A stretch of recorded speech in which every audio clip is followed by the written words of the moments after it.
Today, for the third lesson, we are going to be moving away from expressions and moving into equations. So now, since we're dealing with equations, our directions will move away from evaluate or simplify, and now we will be looking to solve linear equations. And basically, solving a linear equation, what we're trying to do is to isolate the variable that is given to us. And so we're given a number of properties or ways to remove numbers and using different operations and to gradually get the remaining variable by itself.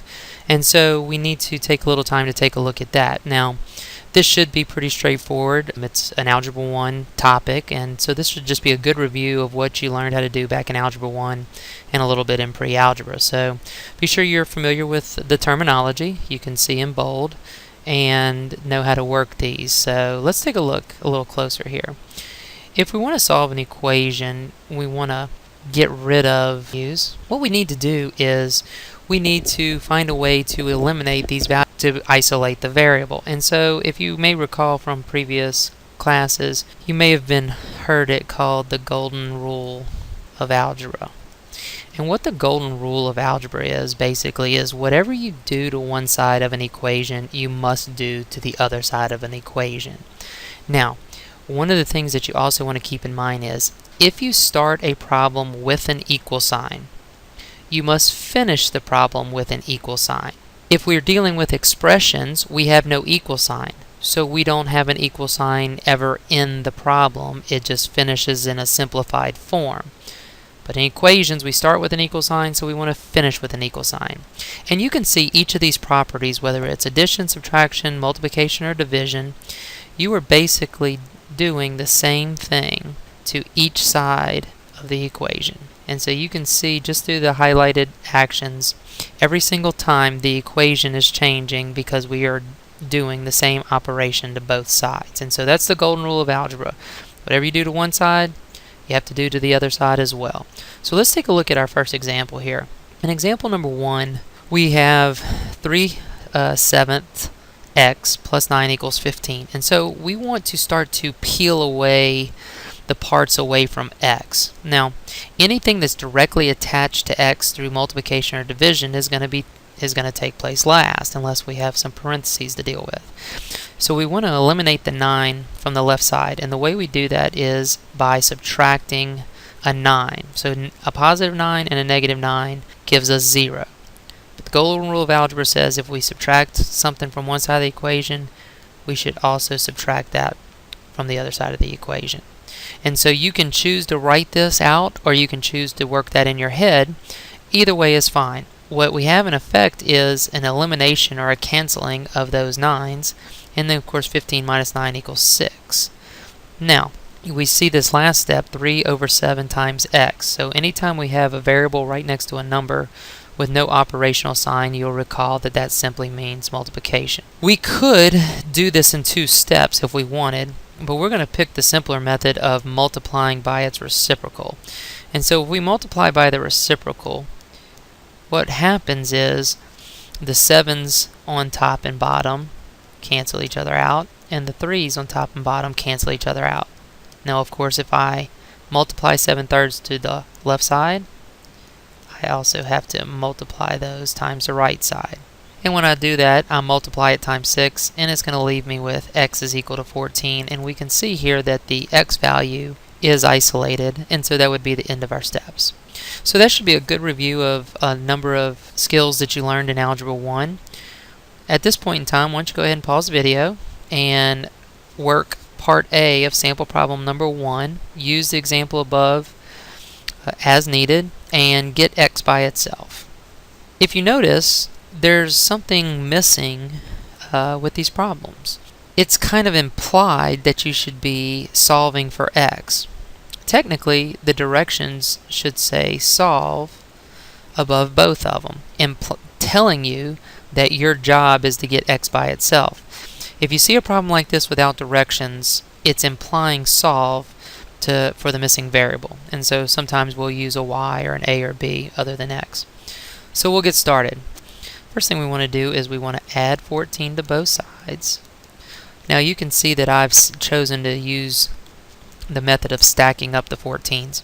if you want to do that step in your head, you're more than welcome, and I'm going to recommend that as you progress through Algebra 2, that you'll definitely want to start doing those steps in your head. The problems tend to get a little bit lengthy, and it'll just save you some space. So, negative 14, positive 14 cancel out, simply leaving 5x on the left side. And then we are left with 35 on the right side. Now, 5x equals 35. 5 is being multiplied by x. The way we undo, I guess if you could say, break apart multiplication is through the division process. So I'm going to divide by 5, and if I divide one side by 5, I must divide the other side by 5.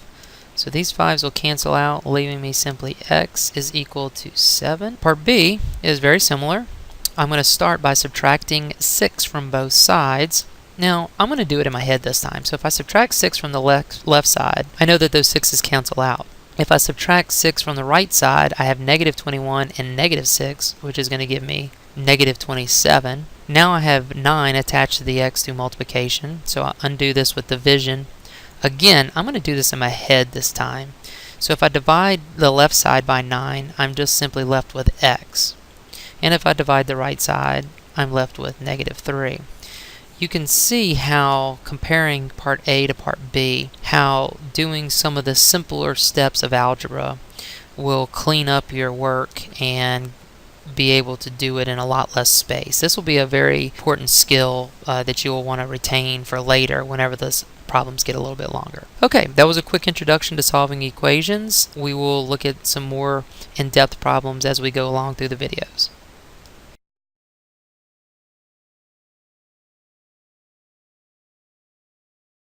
For our next sample, problems dealing with solving equations, we can see that we have now included a variable on both sides of the equation. So now what we must do is not only isolate the variable, but we have to get the two variables on the same side so that they can be simplified together.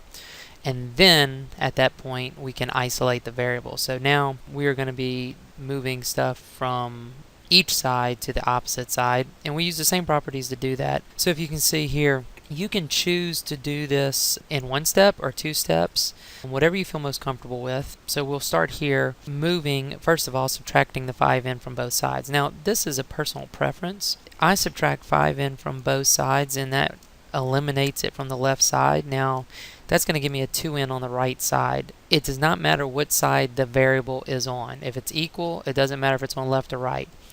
Some of you may have a personal preference of the variable always being on the left side, and that's perfectly acceptable.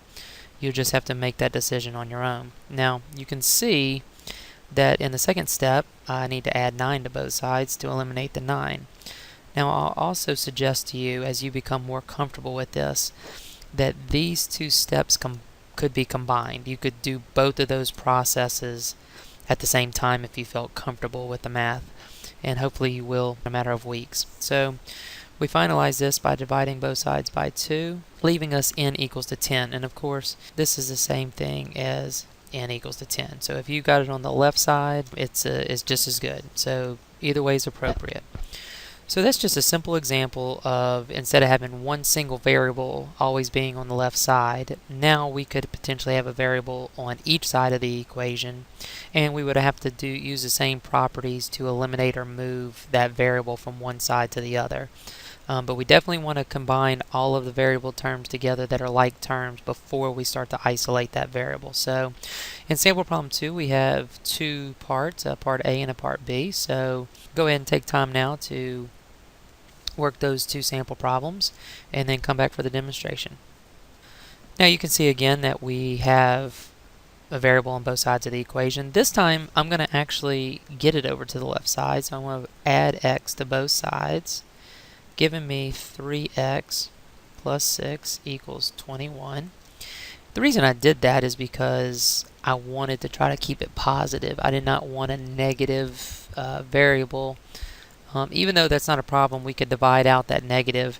It just seems easier just to move it to the side that's going to keep it positive. So now we're going to subtract 6 from both sides. So after I subtract 6 from both sides, I'm going to be left with 3x equals to 15. Then I simply need to divide both sides by 3. and x is equal to 5. Okay, very good. So let's move over to part B. Again, I'm going to choose to add 7x to both sides. In that process, that's going to give me a positive 4x on the left side instead of having to deal with a negative. So that's a convenience to have there. And then I need to subtract 5 from both sides. I'm going to go ahead and do that in my head a little bit here without having to write it down. It'll make everything just a little bit cleaner. And then if I divide both sides by 4, you'll notice here that if I divide both sides by 4, this side doesn't divide cleanly. So I'm left with an improper fraction. Of course, anytime we get an improper fraction, we should reduce that to simplest terms, and that'll give us 13 halves. So I'll put a little box around that. Okay, and that's just another quick example of solving equations, but this time with variable on each side of the equation.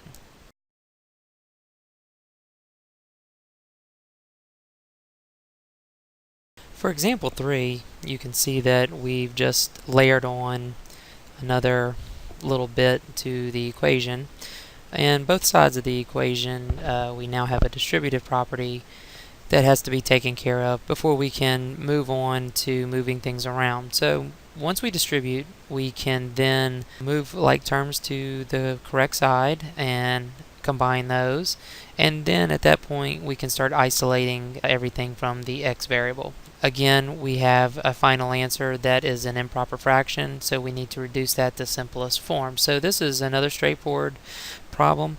You can see in Algebra 2 what we start to do is just layer things on a little bit more. So you have to really know your order of operations here to be able to do the things in the correct order. So another couple good examples. So we'll just move down to sample problem number 3. And again, we have two parts, part A and B. So go ahead and take the time now, pause the video, and work these two problems, and come back for a demonstration. So we'll start by making sure that we distribute on both sides. So I'm going to distribute the -3, which means I need to multiply it to everything inside the parentheses. So -3 times x is -3x, and then -3 times 8 is a -24. And then on the right side, again, I'm going to distribute, giving me 2x plus 6 plus 10x. Now, what I'm going to choose to do at this point, just to make life a little easier, is to combine any like terms that I have on each side. On the left side, 3x and -24 are not like terms, so we'll just keep it the same. However, 2x and 10x are like terms, so I can add the 2 and the 10, making it 12x plus 6. Now, I've got a decision to make here, and either way is fine. I could either subtract 12x from both sides, getting my variable to the left if I'm really intent on having my variable on the left side, but it would make it negative, which means I'd have to eventually divide out the negative. Or you could add 3x to both sides, making that part positive, but it then is going to give you the variable on the right side. Either way is correct. This is where you get to choose, and it's all part of personal preference. The variable doesn't bother me being on the right side. I like to keep it positive, so I'm going to add 3x to both sides. And after I do that, I'm left with -24 equals to 15x plus 6. Now I need to eliminate the 6, thus giving me -30 equals 15x. And I can finish this off by dividing both sides by 15, giving me x is equal to -2, and that's a perfectly acceptable way to write that. Okay, so part B is pretty much one and the same, just maybe a few different steps. So I'll just go ahead and do this. On part B, I will probably eliminate some of the intermediate steps that I'll do in my head. So we'll have 3 times 2x is going to give us 6x minus 24. Rewrite the 2x, and then I have to distribute the -2. So remember the negative goes with it, and then that's going to give me a -6. Now we're a little fortunate here because the 2x and the -2x cancel each other out. So I'm going to end up with 6x minus 24 equals to a -6. And I simply add 24 to both sides, leaving me 18, and x is equal to 3. And you can see when I take out some of those steps by doing the work in my head, it makes it a lot cleaner problem. Takes up a lot less space. So just another layer that we've added to solving equations. We'll continue to do that through the next couple of videos.